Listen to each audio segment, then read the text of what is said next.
बदल चुकी है हवा, पीओके पर जयशंकर के बयान का क्या है मतलब। पिछले दिनों ब्रिटेन और आयरलैंड के अपने 6 दिवसीय दौरे के बीच विदेश मंत्री एस जयशंकर लंदन में भारत का उदय और विश्व में उसकी भूमिका विषय पर बोल रहे थे। सत्र समाप्ति के बाद एक पाकिस्तानी पत्रकार ने उनसे पूछा कि क्या प्रधानमंत्री नरेंद्र मोदी कश्मीर विवाद के हल के लिए अमेरिकी राष्ट्रपति डोनाल्ड ट्रंप के साथ अपने संबंधों का इस्तेमाल कर सकते हैं। जयशंकर ने कहा कि कश्मीर में हमने ज्यादातर समस्याओं का समाधान कर लिया है।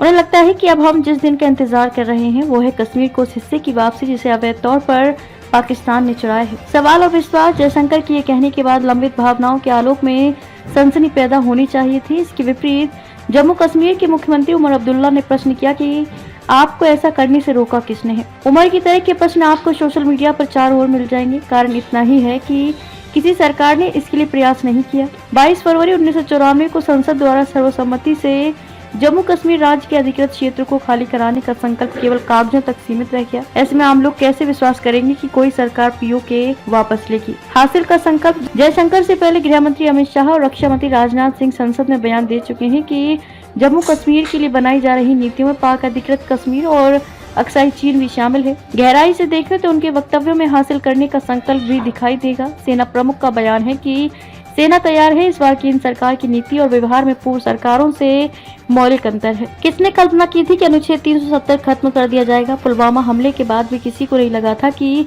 वायुसेना सीमा पार बमबारी कराएगी। आज नहीं तो कल पाकिस्तान अधिकृत कश्मीर की वर्तमान स्थिति केवल क्षेत्र के आर्थिक विकास के नजरिए से ही नहीं, सुरक्षा की दृष्टि से भी परेशानी की बड़ी वजह है। यह दो हिस्सों जम्मू कश्मीर और गिलगित बाल्टिस्तान के रूप में बटा है। 1963 के एक समझौते में काराकोरम के उत्तर में स्थित जम्मू कश्मीर के 5000 वर्ग किलोमीटर सक्सगाम क्षेत्र को पाकिस्तान ने चीन को दे दिया था। चीन पाक आर्थिक गलियारा वहीं से होकर ग्वादर बंदरगाह तक जाता है, जिसका भारत ने लगातार विरोध किया है। इसे भारत का अभिन्न अंग बनाए बिना हमारी सुरक्षा कैसे सुनिश्चित हो सकती है। इसलिए आज नहीं तो कल किसी सरकार को ये काम करना ही होगा। ये मानना गलत है कि पीओके के लोग पाकिस्तान के पक्ष में हैं।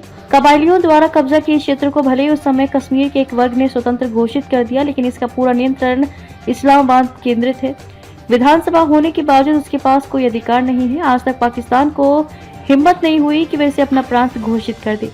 पाकिस्तान के संविधान में सिर्फ 4 सूचीबद्ध प्रांत हैं: पंजाब, खैबर पख्तूनख्वा, बलूचिस्तान और सिंध। इसलिए ये गलतफहमी भी नहीं होनी चाहिए कि पाक अधिकृत कश्मीर पाकिस्तान का हो चुका है।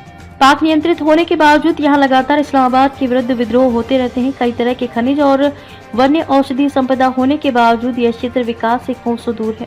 पाकिस्तान ने उसे आतंकवादियों के प्रशिक्षण, शरण स्थल और सीमा पार कराने के क्षेत्र में बदल दिया है। हाल के वर्षों में वहाँ कई आंदोलन हुए हैं जिनमें इंडिया जिंदाबाद के नारे लगे हैं। 2016 में सर्जिकल स्ट्राइक के बावजूद यहाँ इसका विरोध नहीं हुआ। 2015 के बाद से ही पीओके के अनेक संगठन सामने आकर बोल रहे हैं कि जिस तरह भारत सरकार उसके एक हिस्से में विकास कर रही है, वह सब हमारे क्षेत्र में भी संभव होगा। पीओके में अकेले गिलगित बाल्टिस्तान 72,871 वर्ग किलोमीटर में फैला है। बाल्टिस्तान में अधिकतर बलूच हैं, तो इसे बलूचिस्तान भी कहा जाता है। बलूचों के अंदर पाक के विरोध और उसके मुक्ति का सघन संघर्ष है।